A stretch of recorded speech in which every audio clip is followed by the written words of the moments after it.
আপনারা জানেন যে আমরা কেন এই প্রতিবাদ সভায় উপস্থিত হয়েছি। আমরা জানি যে বাংলাদেশে সাম্প্রদায়িক এবং বিদেশগামী শক্তির তৎপরতা রয়েছে, দীর্ঘদিন থেকে রয়েছে। এবং যিনি আগেও সংসদ সদস্য ছিলেন,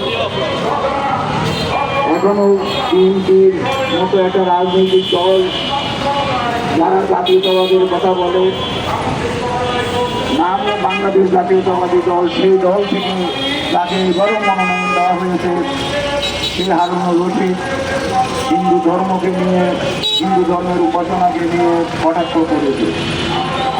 আমরা এর তীব্র নিন্দা করি এবং বক্তারা দাবি জানিয়েছে অবিলম্বে তাকে ক্ষমা প্রার্থনা করার জন্য এবং বিএনপির প্রতিও অনুরোধ জানানো হয়েছে বিএনপি যেন তার মনোনয়ন প্রত্যাহার করে এবং তাকে দল থেকে বহিষ্কার করে, স্থায়ীভাবে বহিষ্কার করে। আমরা মনে করি এটা ন্যায়সঙ্গত দাবি। আমরা বারবার বলেছি যে বাংলাদেশের দুর্বল রাষ্ট্র ব্যবস্থার জন্য, দুর্বল রাজনৈতিক ব্যবস্থার কারণে এখানে একদিকে যেমন গণতন্ত্র প্রাতিষ্ঠানিক রূপ নিতে পারেনি এবং এরই সুযোগে সাম্প্রদায়িক জঙ্গিবাদী এবং বিদেশগামী শক্তির তৎপরতা রয়েছে।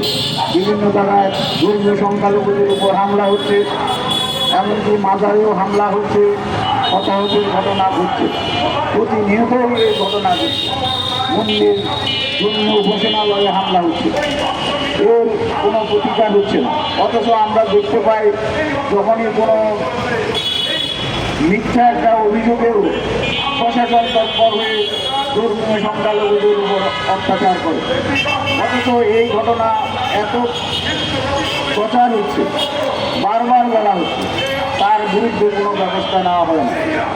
এর কারণটা হলো আমরা মনে করি ধর্ম সম্বন্ধে এদেশে যারা নাগরিক সমাজের নেতা রয়েছেন বা ধর্মীয় নেতা রয়েছেন তারা সঠিকভাবে তুলে ধরেন না।